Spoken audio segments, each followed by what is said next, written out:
Who's got the first question? Start with Mr. Volkanovski, please. Alex, Yair, obviously a very dangerous opponent no matter who he's against, but a lot of people point to his last fight as a really special performance that thought, okay, maybe he can trouble Alex. What did you see in that last performance? Anything special, or was it just the opponent that he was facing? Yeah, look, he looked great. He really did. As I said, he's got a lot of threats, and he looked great against Josh Emmett, but I'm not Josh Emmett. You know, I'm the champion of this division, and I'm going to show that Saturday night.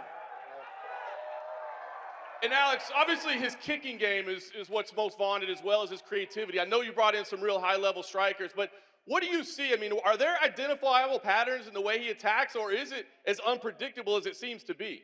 It's definitely unpredictable. You're never going to get a Yair Rodriguez. You're never going to get someone that can emulate him perfectly. But you can get some of the best guys at ranges that do very similar things and just mix them training partners up and give you them looks. And again, training camp was perfect. I bring the right guys in for it, and very thankful for that. And I get to really show everyone the work we put in and what we're made of. Yair, if I could for you, please. Yesterday, Alex said maybe we'll see a little bit of Taekwondo from him, and he likes to beat people where they're best at. What do you think? Do you think there's any way he'll stand and try to trade with you on the feet, or was that just a little bit of gamesmanship? Bro, the guy is good. He's one of the greatest of all time. And I'm really happy to be facing this guy right here in front of me. It's a fucking honor, to be honest, bro. I have nothing but good things to say about you. And we're gonna fucking get a banger Saturday night, for sure. And Yair, should you beat him, I mean, he's arguably the greatest featherweight of all time. Do you feel like you'll need to offer him an instant rematch, that you'll need to beat him twice to eliminate any doubt, or do you feel like you can settle it on Saturday night? No, first things first, you know, I'm gonna go in there, bang with this guy, of course. I'm gonna get the win, and then, I don't know, if I think he has some plans of moving up in weight class or whatsoever, but I wish him always the best no matter what he does. Nice. And Dana, just quickly, one last one for you. Two Mexican champions in action on International Fight Week. Obviously, you've got the Independence Day card coming up on September 16th. Seem to be a lot of Mexican fans here today. What can you tell us about 2024? I mean, are there plans to get back to Mexico? What can you tease for the Mexican fans next year? Yeah, obviously I've been talking a lot about the PI opening down there. I'll be down there when it opens, and I think it's going to be a game changer for Mexico. So we're doing our first ever Independence Day card, and, you know, here we go. Question for Brandon in the back, right here. Obviously, you've known Pantoja was most likely going to be your first title, a challenger after you finished your business with Davidson. So I'm curious, when you look back at those first two fights with him, and you're watching him fight now, what is the biggest change in his fighting skill set that you've noted the growth in? Oh, man, I mean, I think he's more mature. Let's go, guys. ¡Vamos, perros! Man, for sure, he's a very dangerous opponent as before, because he's mature, he has more experience, and he's very motivated. And I think that's the key, you know? I was saying this yesterday, actually, like with Figueiredo, for example. He was like dumb to fight with me, like, oh, I'm sick to fight with Moreno again. But Pantoja is like excited, like I want to cut his hair and whatever. He's scared, so that makes him feel, makes him dangerous. So man, I'm ready for the challenge.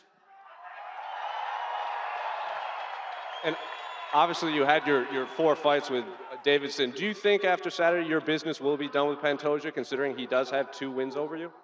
Sorry? Do you think your business with Pantoja will be done on Saturday, considering it would be 3 fights? Man, he has 2 wins. Man, that's the goal. You know, that's the goal. So other thing, like a lot of people ask me, like, oh, this new rivalry with Pantoja, you are more excited for the rematch and whatever. Like, man, I just want to win, man. I just want to win. I just want to keep building my legacy, and that's it. Similar question for Pantoja. Obviously, you fought Brandon twice, once in the Tough House and then once in the UFC. Now it's a 5-round title fight. I'm curious, what do you make of his growth in the octagon as a champion? First, I don't understand this hate about me. I'm a very good fighter. I respect Moreno. I respect his family. He know about that. But Saturday night is gonna be very special, 5 rounds. It's gonna be a war. I know have Volk and Yair in the semi card. It's hard to get a fight of the night, but that's what I want. I want to make the fight of the night, make a beautiful show for everybody. And I feel happy for all that. That's putting the fight more hype. I appreciate all that. Thank you, guys. Question for Nico Price at the end. Rebecca. Obviously, when you get a call to fight Robbie Lawler, I'm sure that gets you excited, but it's a different story when you're asked to be Robbie's last opponent. So I'm curious, how are you approaching this fight, and what were your emotions when they were told you were going to be his last opponent? It's just a blessing, man. Like, when I saw the email, I was like, Robbie Lawler, I've been talking about fighting this guy since I was 18 years old and I got into the sport. And I was just like, yeah, I'll take it anywhere. We'll go anywhere. I'll fight him. I love it. Just blessed, man. And then question for Robbie Lawler. Obviously, you're one of the more beloved fighters on the roster, with both fans and fighters. So I'll just make it quick because I know you love press conferences. Is there any message you want to tell the fans that are here in attendance, considering this might be the last time they get to see you here?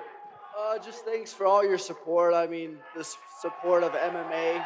I mean, I've been doing this for a long time. Without the fans' support, I wouldn't be able to make a living doing this. I've been doing this for a long time, and thanks to all the fans. And then finally, one last one for Dana. Obviously, Saturday is Robbie's last fight in the UFC, so I'm curious, how would you sum up his career in the UFC? Yeah, he and I were just talking in the back. You know, he's been here since he was 19 years old. He's going to be 42 pretty soon. That's a hell of a career. He's been in a lot of wars. He's held titles in a couple different organizations, and he was able to stay in the UFC until he retired. He's had a pretty special career, and you know, looking forward to Saturday and not looking forward to Saturday. So, yeah, we love him, and we wish him all the best, you know, in the rest of his life after Saturday night. This question for Rob Whittaker. Rob, you've made it clear you think it's unreasonable for people to discount Dricus and his abilities. He's clearly going to be more motivated for this fight than any before in his career. How dangerous can motivation be? How much better can it make your opponent be if they're more motivated than ever to defeat you?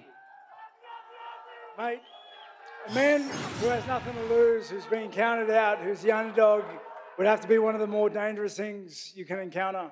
And I understand the threat and the gravity he's bringing, and I'm treating it with the respect it deserves. Dricus, he referred to you there as a man with nothing to lose. I feel like yesterday you said you didn't believe that and you do have everything to lose. How do you feel about those comments? Yeah, absolutely. You know, fighting a guy like Robert Whittaker is...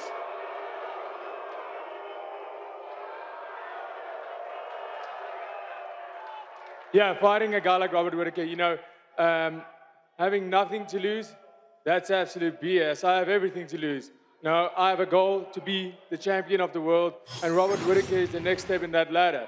It's a very, very, very tall order, but I believe I did everything I possibly could, and I know I'm ready to overcome this obstacle to get to the next stage and be the #1 contender. So, having nothing to lose, I have absolutely everything to lose, and you'll see how I fight like somebody with everything to lose on Saturday night. You mentioned there the champion. Obviously, there's no secret that Israel wants to fight you, but on paper, skill for skill, could this be a harder fight for you than Israel Adesanya? Well, I 100% believe that Robert Whittaker has a more all-around skill set than Israel Adesanya, whereas with Israel Adesanya, he has his own style, which he is incredibly, incredibly good at, and that's why he is right now at the top as one of the greatest middleweights ever, if not the greatest. So, Whittaker, this is my title fight. Whittaker, in my mind, is the most important fight of my life, and that's how I see it. You know, beating Robert Whittaker will immediately show the world that this is a new threat, because that has never happened before other than Israel Adesanya in the past decade. And that's why I'm here to show that I am the next and the future middleweight champion. Question for Jalen Turner. Jalen, do you feel that Dan Hooker is the most experienced fighter you've ever faced? Yeah, so far, I believe so. In your mind, how do you overcome that experience when he's got so many years ahead of you? What can you offer him that he hasn't seen before? That's the thing. He's seen it all, you know, and I feel like I've seen a lot myself, so we're just going to go out there and have a war. Dan, for you, you know, you've been around a little while. You've had a few fights at this stage. Is there anything you haven't seen in that octagon? Can Jalen surprise you on Saturday? Oh, definitely. He brings an interesting style. It's a new test, and he's like every accreditation he's got is well worth it. You know what I mean? Like it's everything. He's everything he's cracked up to be. So I'm just excited to get out there and test my skills. Saying that he's everything he's cracked up to be, then what would a win over him prove to you and yourself and the people watching where your ranking is in this division? It's like back in the mix, you know what I mean? It was the pandemic times weren't too kind to the old hangman, so I'm looking to get back into the mix. A win over Jalen Turner puts me back in contention. Question for Val. Val, you're coming in on short notice. How does it feel to be here competing on this card? It's like a dream, but at the same time, I'm excited to finally put my skills to work and show the world who I am. And you have a massive opportunity to play spoiler this Saturday, but what does it take for you to defeat someone like Bo Nickal? Well, this is not my first rodeo. I'm going to go in there and fight this guy. I mean, this guy, you know, his wrestling doesn't scare me. I feel like I'm all around, you know, I feel like I'm a better fighter. You guys don't know me yet, but you guys will on Saturday. Bo, any response to that? I'm just glad you take the fight, man, so appreciate you. Stepping in on short notice means a lot to me because I put a long camp in, and thank you, bro. Appreciate it. Hell yeah, let's have a war, bro. Let's go. I don't know about a war, but something's going to happen. I know something's going to happen. I know that for sure. And Bo, you know, you said that people want to see you fail. Does that give you extra pressure when you have someone that comes in on short notice like Val? Does that give you extra pressure? I don't really feel any extra pressure. You know, I put a lot of pressure on myself to go out and perform. Of course, there's people that want to see me fail because I'm so new and I've got a lot of hype. But I think there are even more people that want to see me succeed and achieve my goals. So, yeah, you know, for me, it's just about competing to the best of my ability. And, you know, I have a great team, great coaches, and very grateful for everybody, grateful for the fans. And we're going to have an awesome fight on Saturday.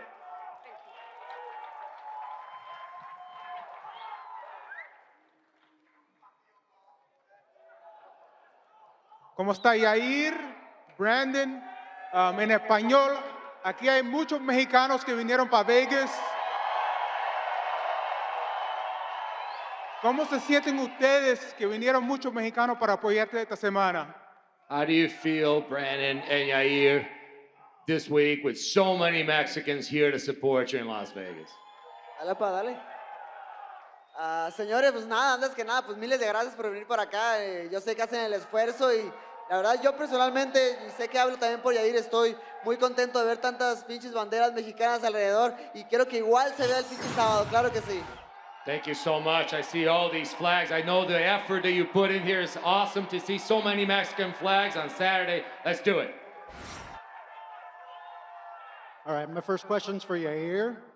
Yair, you're known as unorthodox striking.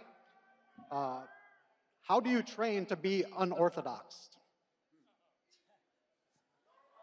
I don't know, I think I'm weird. No. Just, you know, it's like I always try to give this kind of explanation to people that ask me that thing. It's like, let's say if you imagine yourself being in a black space, and every time you throw a punch, you can draw a white line. It will always be the same motion of fighting, you know, like the 1, 2, uppers. Every single action you do, it will be always in like the same line.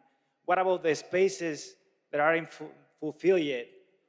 How are you going to be able to fulfill those spaces that nobody has done yet? And those are the things that I focus on my game. You know, like what can I do from weird situations where you know I'm stepping in a weird angle. What can I do from there? Where can I jump from there? Where can I flip? What can I do? So I think if that's a correct answer for you, but. And next question for Volkanovski. How do you train to fight somebody like that? I mean, like it's going to come down to the training partners, really having guys that are going to really give you that good look. That's going to be unpredictable and throw crazy things. Getting elbow pads, knee pads, just doing some crazy stuff. Like it's wild. It's like, it's like saying that it's that crazy and unpredictable. It's almost like he doesn't know what he's doing. It's calculated. He knows what he's doing, but it is very hard to read. So you're going to get the best looks you can in camp. So I'll be ready for everything. But I just want to say, I've been talking to all the fighters all week, and International Fight, we are fucking pumped to put on a show for everybody. I fucking guarantee you. Another one for you, Alex. Alex, I believe this is your 7th title fight in a row now. What would you say is the biggest thing that you know now going into this fight that you didn't know going into your first championship fight? It's a good question. Just be me. Just be me. Like I have been myself through the whole process, but it was tricky to just really be comfortable and confident that way. Where now, I'm just like, be myself. Just do your thing. You know what I mean? It's just go with emotions.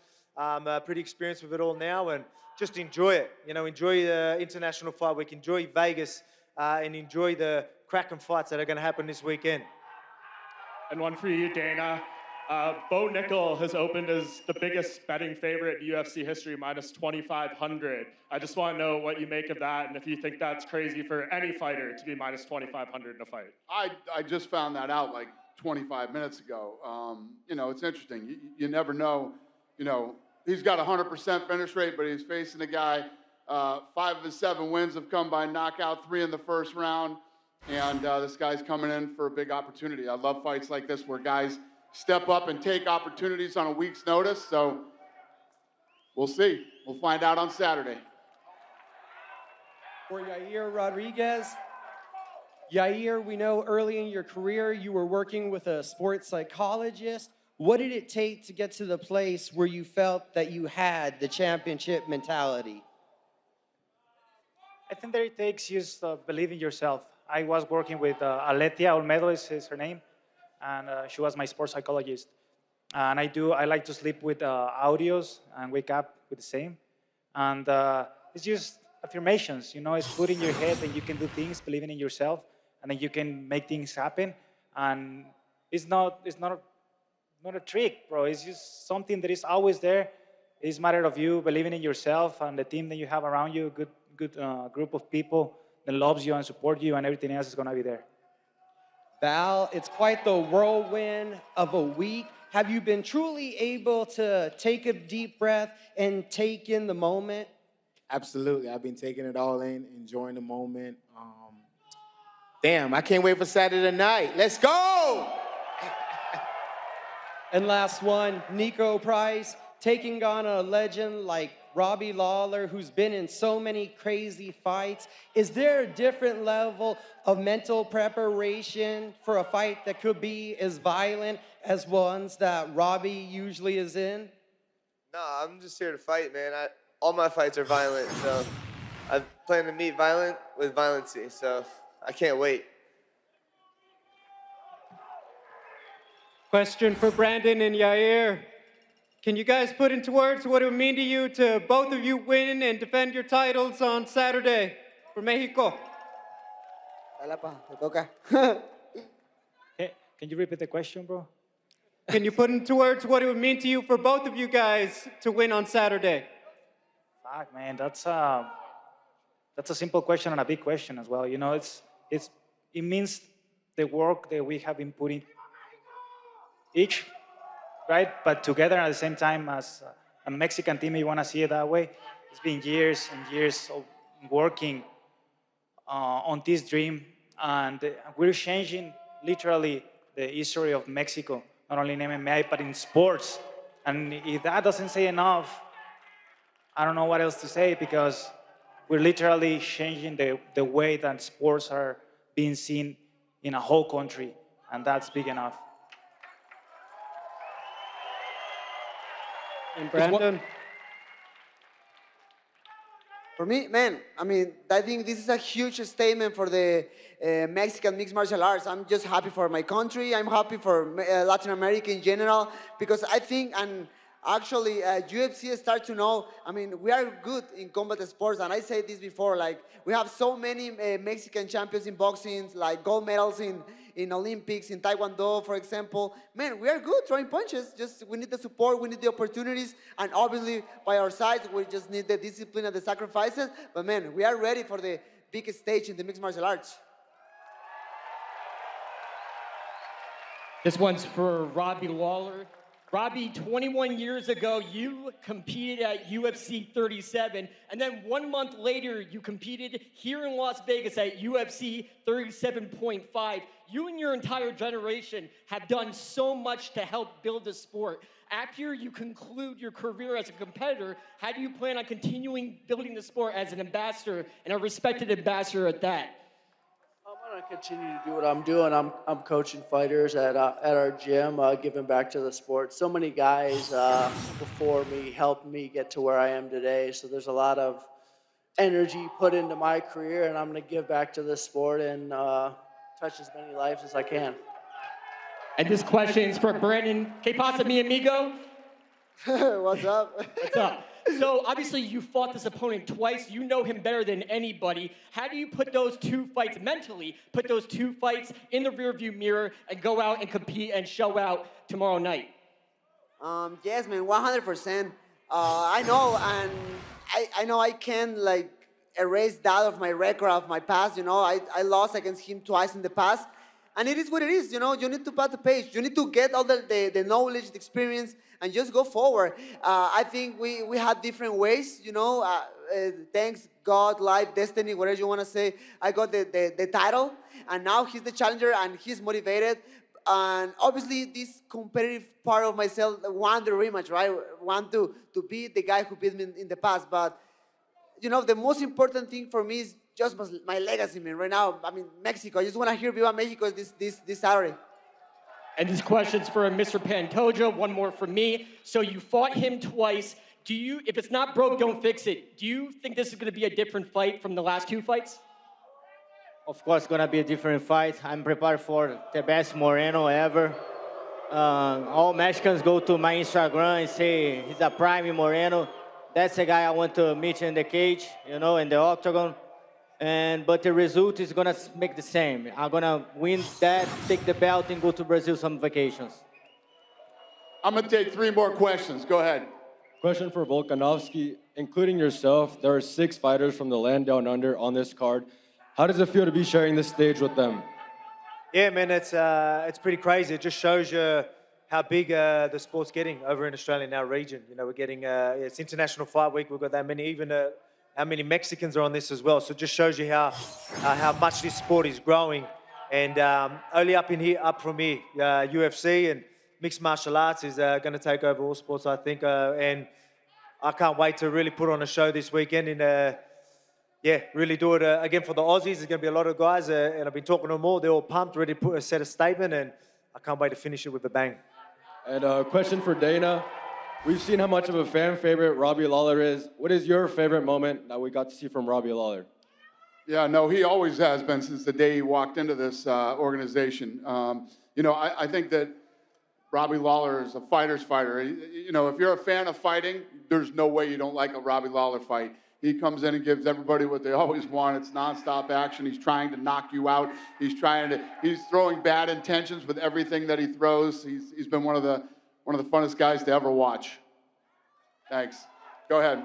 Question for the champion, Volkanovski.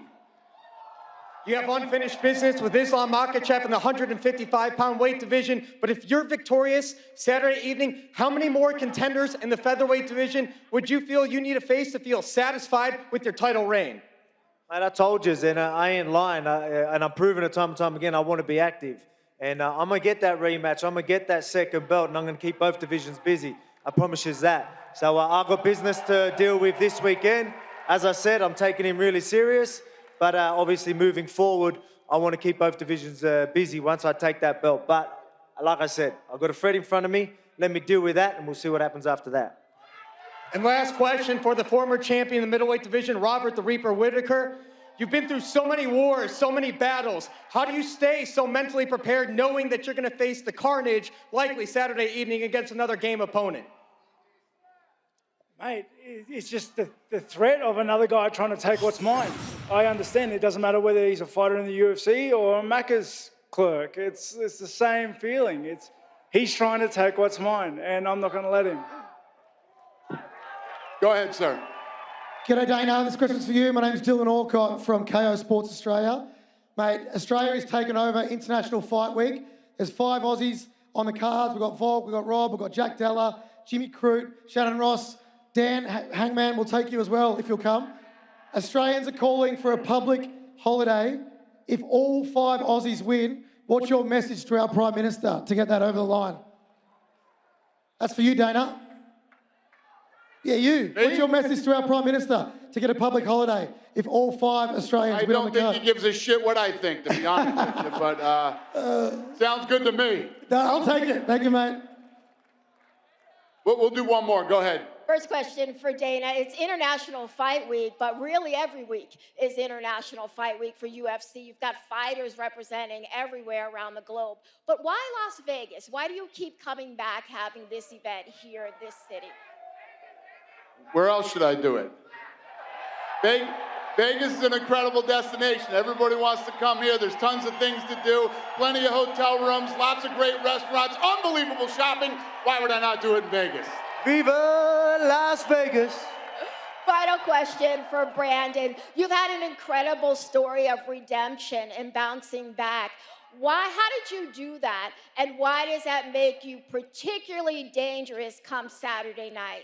Damn. I mean, to be honest with you, sometimes I don't even know, you know? I'm just trying to keep going forward, and that's it. Obviously, I always get a lot of motivation from my people, you know, for my family, my wife, my daughters, and my close circle, my loved ones. And, at the end, this dream is bigger than me right now. I started just for me, you know, to be selfish. I just want to throw punches with somebody, and that's it, and show to the world I'm the best. But now, with the pass of the time, man, this dream is bigger than me, and I need to keep pushing forward for my family, for my people, for Mexico, and for a lot of people around me. Thank you guys for coming out today. We're going to square these guys off for some photo ops. We'll see you Saturday night. Let's go!